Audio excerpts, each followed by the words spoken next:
Well, welcome to Artisphere presented by TD Bank, the virtual experience.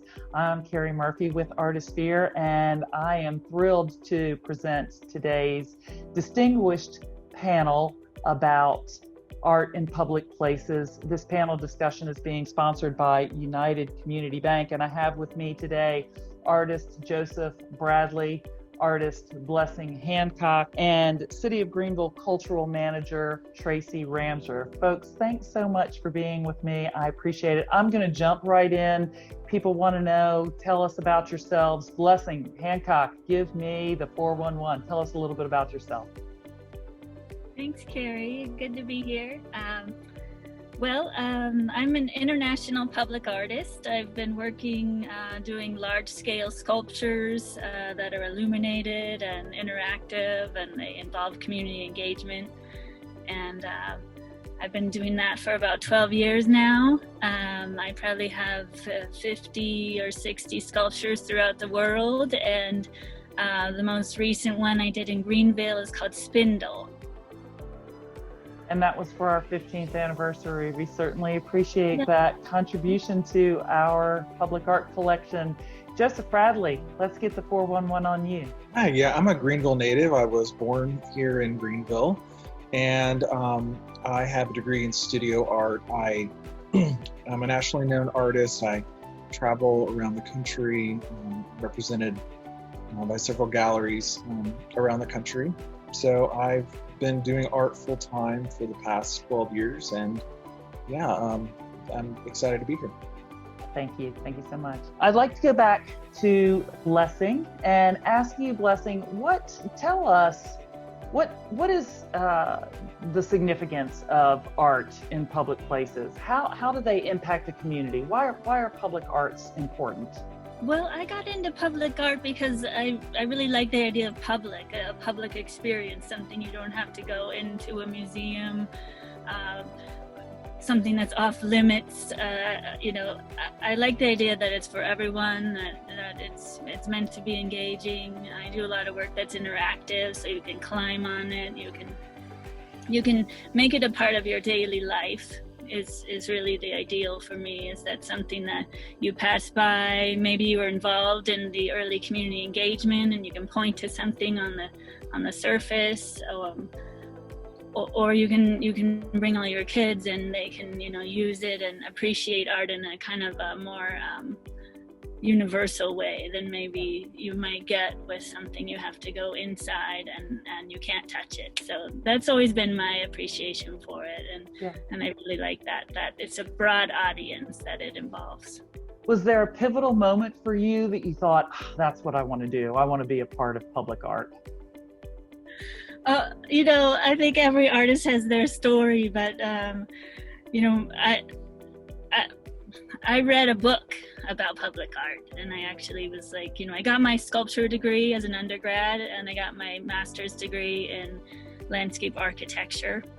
And those two I found are a great combination actually to do public art, because you're working with all these allied professionals, you're talking to all these different languages between architects and engineers and installation crews and general managers. So as an artist, you kind of have to be bilingual. and so it was a really good fit for me to have those two degrees and to realize that there was these funding opportunities.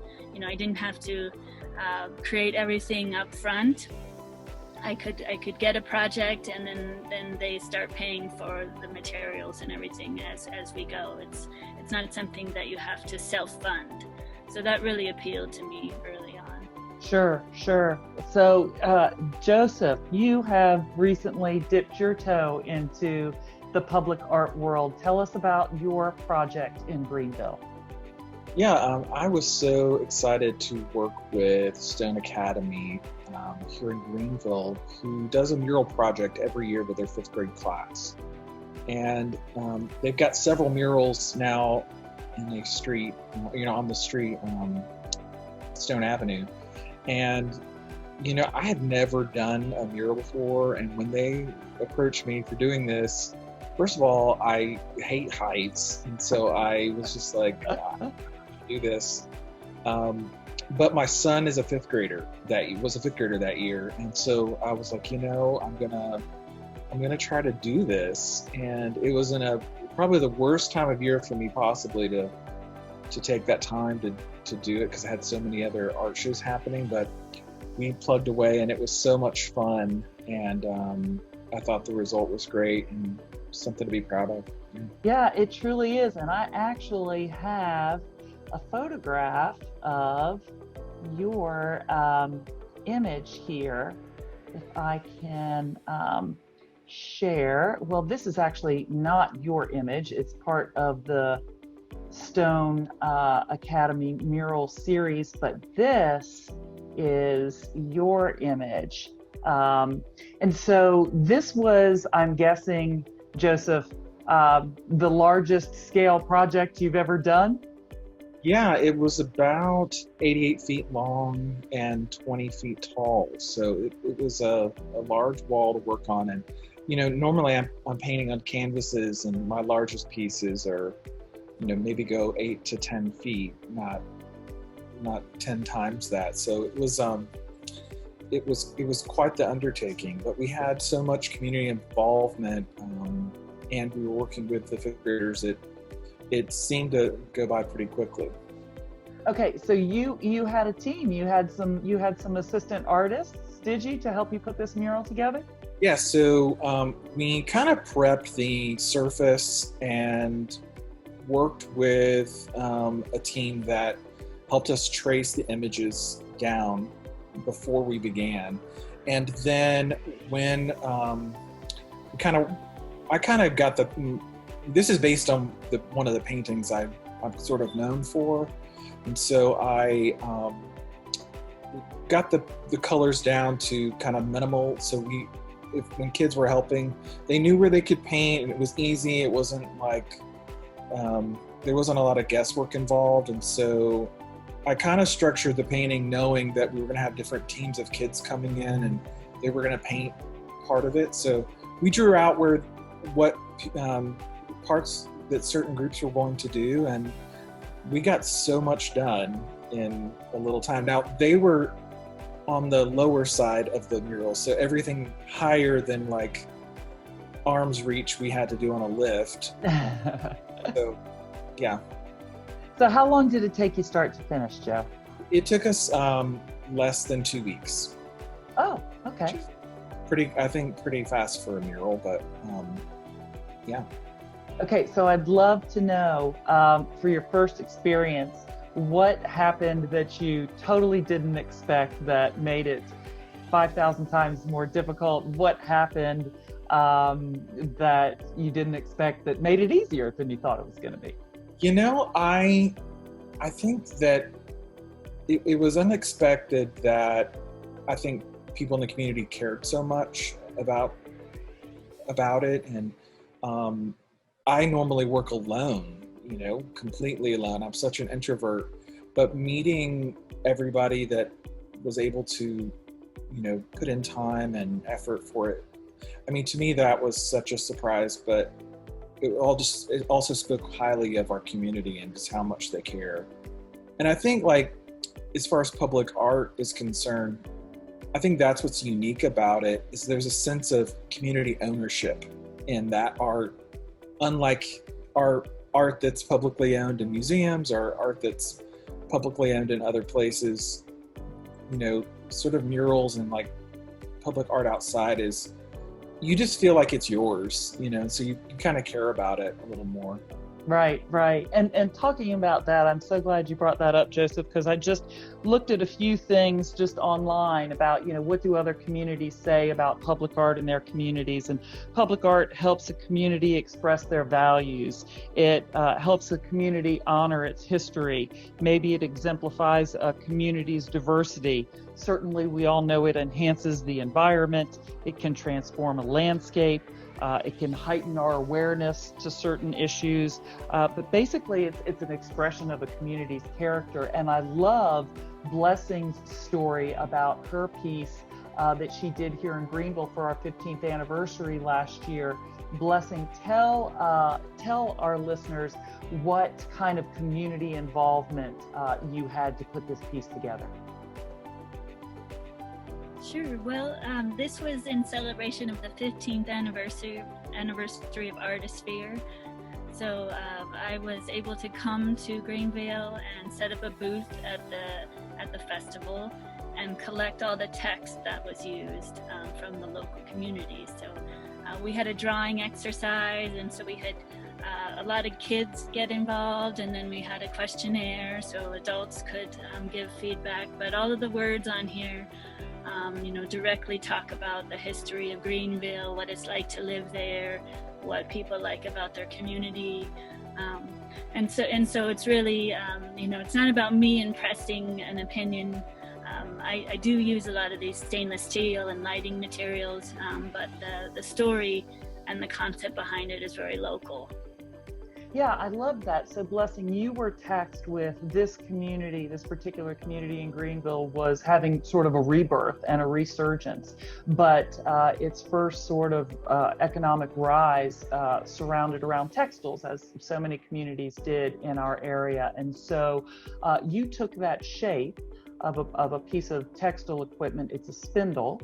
And then all of those words, as you said, you collected from kids and adults and folks. It was actually at the Artisphere a year prior to your installation. So this piece, Blessing, did it take you all year long from Artisphere in May of 2018 to the installation of Artisphere May 2019? It was a year-long process, correct? It was a year-long process.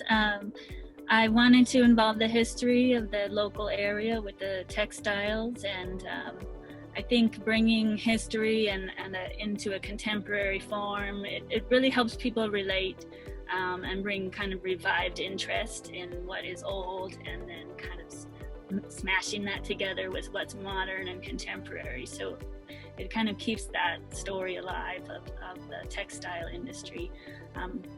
I did work on it for a year. I do all of the detailed design work on my computer, and then I hire fabricators throughout the country to bring these things all together in local installation as well. Blessing, I also want to share another image of yours because I absolutely love this piece. Tell me where is this piece and what is going on here? This I call Fish Bellies, and it's at a college campus, Texas State University. Texas State, San Marcos, and it's the Texas Hill Country.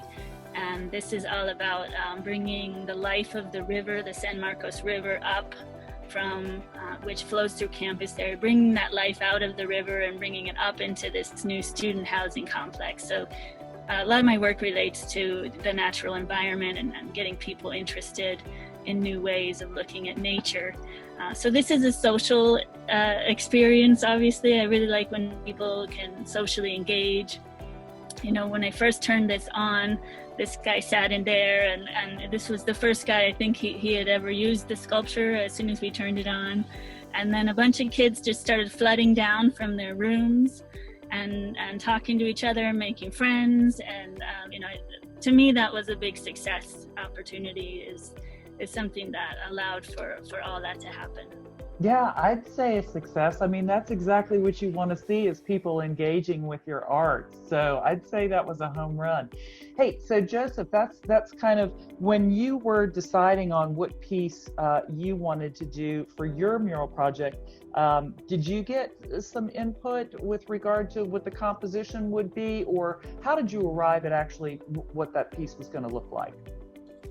Well, the school year had a theme for that year at Stone Academy, and it centered around people being who they are. It was sort of like, I'm born to be the person I am, and you're better.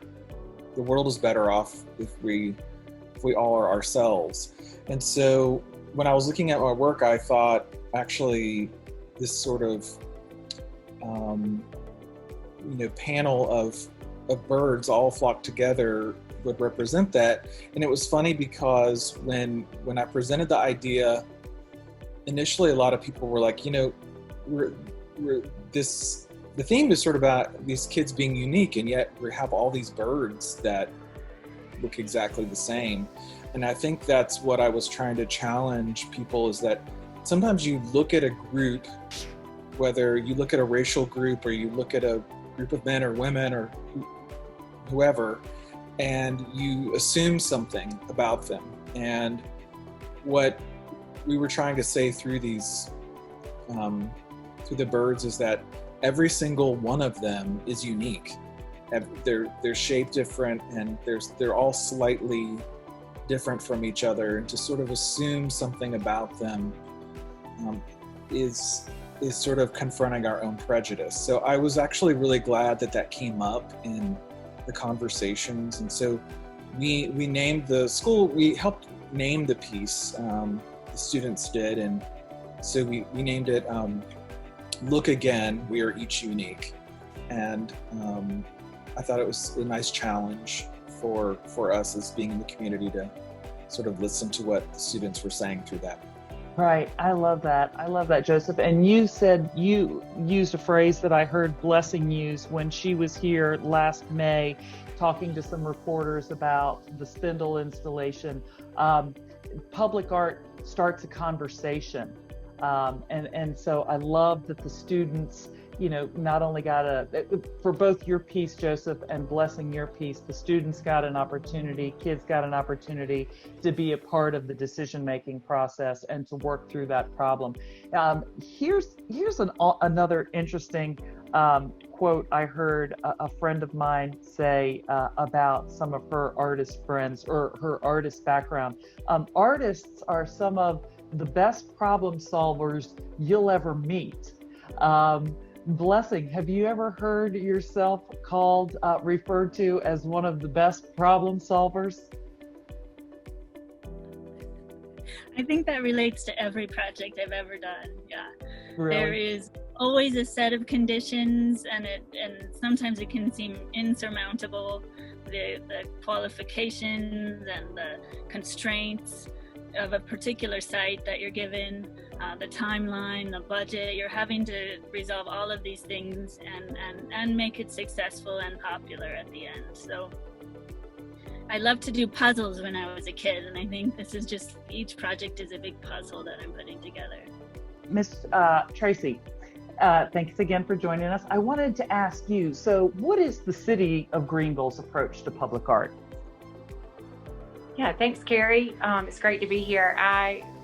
We really don't have a master plan for public art, but we definitely have a vision for our public art, and that's that it should be celebrated. It shouldn't just be used to what we call hide ugly. We want our public art to be prominent. We want it to be diverse. We want it to reflect the community, and we also want to, highlight a lot of our local artists, but also, look at other artists, nationwide, international artists that we can feature as well. So we've got, if you actually looked at Falls Park, you would notice that at each entrance there's a work of art by an internationally acclaimed artist, which is really unique. That's super cool. And I love that, Tracy, because that kind of mirrors what we try to do at Artisphere too. We try to spotlight our local artists, but also give the patrons that visit the festival an opportunity to see some things that they don't often see. So I shared this just a little bit earlier when we were talking about, let me see, I might have to share. I shared this, which I absolutely love, on the City of Greenville's website. That's greenvillesc.gov. I love the walking tour and the map and how people can kind of go on a guided tour. Can you tell us how many pieces does the city have in its public art collection? So really, I would say around 70 pieces. So that includes pieces that are on public property and they're publicly owned by the city. But that also includes some pieces that are actually privately owned on public property, as well as some pieces that are publicly owned on private property. So I know that's kind of confusing, But basically the city defines public art as anything that's either on public property or, situated on private property and accessible, either visibly or physically accessible to the public. So that definition is a little different than probably a lot of the other cities, but we really like it because that way, you can include privately owned pieces in your public art collection. And Tracy, it has everything from murals to sculptures, even some water installations. There's a lot of diversity. And again, I just love this feature on the City of Greenville's website where you can guide yourself through a tour. And working with you as I do on the Arts and Public Places Commission, I know that the city receives all sorts of submissions on a monthly basis for new works of art. Do you think have we seen, and I'm new to the commission, so you've got a little bit more history with me. I mean, tell me what kind of trends have you seen, or how have you seen things change with submissions for public art at the city in the past years? Yeah, so years ago, we actually did mostly city-initiated projects. So, commissions directly from the city, by the city, or purchases directly by the city. Then we sort of transitioned into a lot of pieces that were privately commissioned. So we had applicants come to us and they said, we love Greenville, we love the arts, and we actually want to commission a piece on our own, whether it was part of a development or perhaps a nonprofit group, similar to what Artisphere did with Les and Hancock. And so that was really that was one of the shifts, but more recently, we've also seen a shift towards murals. So we've seen a lot of privately funded mural applications come through. And a really great example is the recently unveiled Canvas mural project located at the Canvas Project over on College Street. So the Beach Company, which is the developer of that project, actually commissioned an artist, Guido van Helten. He's an Australian artist, to create that photorealistic mural. And it's a great story. It actually features Greenville resident and former educator Pearlie Harris. So Pearlie Harris was kind of integral to the school system, and she served as the only African-American teacher at a primarily white school during or prior to and during integration. So she's just got a really unique story. Guido actually came into town and stayed for a couple of weeks and actually immersed himself into the community to learn about the community. And at that time, the county or the school district was also celebrating the 50th anniversary of integration. So it all fit in really nicely, and the mural is beautiful. I don't know if you've had a chance to see it. I don't know if everyone's had a chance to see it, but we really love it. In addition to Miss Harris, it features some current A.J. Wittenberg Elementary School students. Yeah, I love that. We talked about how public art can speak to a community's history, can tell a story a little bit about its history, and help to celebrate some milestones, like you said, the 50th anniversary.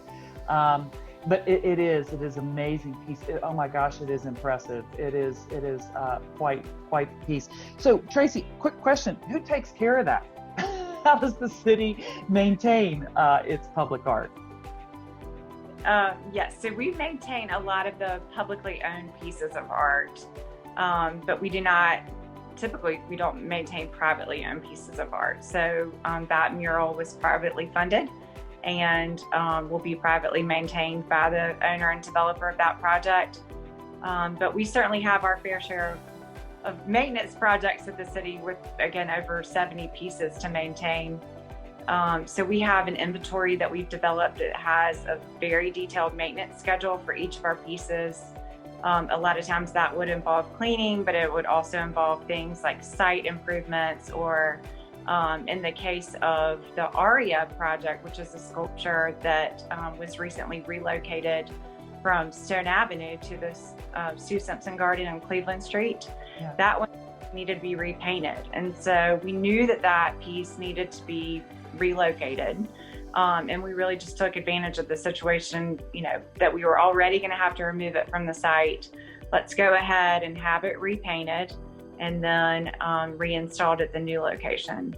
So that worked out really well. It was previously yellow, and we painted a really pretty sapphire blue color, and it's been very well received.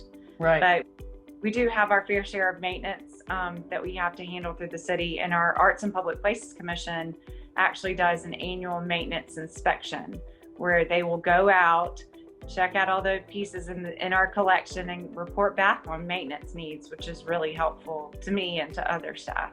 Yeah, and I love that, Tracy. I love that the city is responsive and not afraid to pivot. It's not working here. It's not drawing it's not getting the notice. It's not being noticed. It's over here on the side of a street that may have at one point of time seen a lot of traffic, and now as Greenville is growing on the daily basis, you need to stay fresh. You need to stay relevant. You need to make sure that the pieces are in a place where they can be enjoyed, appreciated, interacted with, all of that sort of thing. In your travels, all three of you, Blessing, Joseph, and Tracy, and as you are artists, as you are engaged with public art, you notice public art when you go to other cities. Can you recall one of the most intriguing, for whatever reason, maybe it was size, scope, composition, whatever it was, can you recall the most intriguing piece of public art that you encountered? Maybe the title of it, where it was, how it made you feel. Why do you recall that particular piece? I'll start with you. Joseph, do you recall a particular piece in any of your travels? I remember a moving sculpture in Chicago that I don't know the name of the artist, but it's constantly rotating, creating new shapes of this profile. I thought it was so fascinating. Yeah.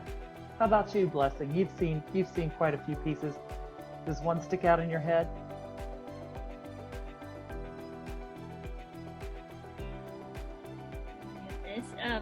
Well, let's see. I'm a big fan of Calder's work, and a lot of big cities have his collections. So whenever I see one of those, it's like whether it's a big winged, pelican or I don't know what dinosaur that he has a lot of different shapes in there, but the scale and the color and the shapes combined are always very attractive to me. I'm sure it's neat. And Tracy, in your role at the city and having seen applications come across your desk for public art in our community, I'm sure you have a new appreciation for public art when you go to visit different communities. Does anything stick out in your mind? Well, I do, but since I'm the cultural arts manager for the city, I'm going to actually mention two projects locally that I really like. I really love the Joel Shapiro piece that's on the other side of the Liberty Bridge, what people affectionately call the Red Gumby. Yes. I just think the scale and the placement of it is really perfect. But I also love Blessing's piece in the Village. I think the way that it just fit in with what we were actually working on already out in the Village, it was just a perfect complement to the plaza itself and just the history of the Village, the history of the city. So those are two of my local favorites. Well, cool. And actually, I don't know if when we talked about Blessing's piece, I'm going to bring that back up real quick. So it's the words are cut out in aluminum, and I don't know if this photograph does it justice, but when it's illuminated on the inside, and Blessing, correct me if I'm describing this wrong, the words spill out onto the concrete around it. Is that an appropriate description of that, Blessing? Yeah. This is I call them projection pieces, when you get that sharp point source lighting that casts those sharp shadows on the surrounding area. I like when you can take an artwork budget, and with the right lighting, it can really be a lot larger. It's also an interactive thing, when people are visiting there and they're walking around, those shadows are going to be cast onto them. what's next on the horizon for you in regards to the public art piece? Are you working on anything now, or is there something on the horizon for you? I try to juggle 6 to 10 projects at a time. So even with COVID happening right now, a lot of my fabricators were closed, but they've now reopened, finding ways to make that work. So I have about 6 installations coming up. Cool. Just all over the country. The latest one was in El Paso, but I have Florida and Oregon and Chicago area. So a lot's going on. I'm trying to juggle it all and make sure that it's all successful in the end. Well, very good. Well, we wish you a lot of luck. Joseph, am I correct? This was you dipping your toe into public art for the first time, this mural project? Yeah, absolutely. And it was so hard. I loved it, but I just hate the heights of it. So I'm not sure if I'm ever gonna jump back into something like that. But I will say, I'm building a studio here on Pendleton Street. So this is my last week in the Flatiron Building. And my new studio will be finished in about 8 months on the same street. But I have a garden planned, and in the garden I've got a giant wall, a brick wall that I'm gonna do a piece on. So I'm excited about it. Okay, so Miss Tracy, can you speak a little bit to what maybe the immediate future or the distant future, whichever you prefer? What does the future look like for public art in Greenville? Well, we've got 2 exciting projects that are coming online this fall. We've actually got more than 2, but I'd like to highlight 2 of them, 2 of my favorites. So for the last few years, we've been working with a local group of citizens to create a bronze relief sculpture honoring Josh White. So Josh White was an African-American blues and gospel singer. He was born in Greenville in 1914. And in 1941, he became the first African-American to play a command performance at the White House and developed this really unique relationship with the Roosevelt family. He had a lot of hits. He was on Broadway. In 1945, he actually was the first African-American to do a nationwide concert tour. So we're really excited about this piece. It's being designed and fabricated by local artist Joe Thompson, who's also a professor at the Governor's School, and will be located on Hammond Street, which is part of River Place. So we're hoping that it'll be installed by the end of the year. So we're really excited about that piece. We also have another sculpture project located at the entrance to Unity Park. It's the Washington at Hudson entrance. And that is a sculpture by local artist Charlie Pate, and actually Charles and Charlie Pate, excuse me.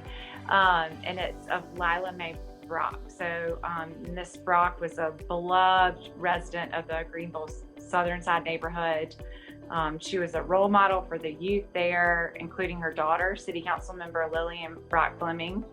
And when she retired from the school district in the 70s, she actually dedicated her life to fighting crime and poverty in the Southern Side neighborhood. She pushed for a community center there and affordable housing. So these are 2 individuals that, were really instrumental in Greenville's history. And so we get a chance to highlight those. So we also have some other fun projects. We've got a project by Yuri Suzuki that'll go at the Augusta Street Fire Station, which is under construction now. And then at Camperdown Plaza, the former Greenville News site, there will be multiple pieces as part of a project called The Common Thread by artists Yuri Suzuki and Dee Dee Morrison. So lots of fun things to look forward to this fall. Yeah, you can find my art at josephbradleystudio.com and follow me on Instagram at josephbradleystudio. Same. I have a website, blessinghancock.com. You can friend me on Facebook or Instagram. Well, wonderful. Panelists, thank you so much for your time today. I really appreciate you joining us. And those of you that have tuned in, we appreciate you joining us as well. I'd like to thank United Community Bank for sponsoring this panel discussion on public art. I'd also like to thank you all for joining us, Artisphere, presented by TD Bank, the virtual experience, and we hope you enjoy the rest of your visit. Thank you all.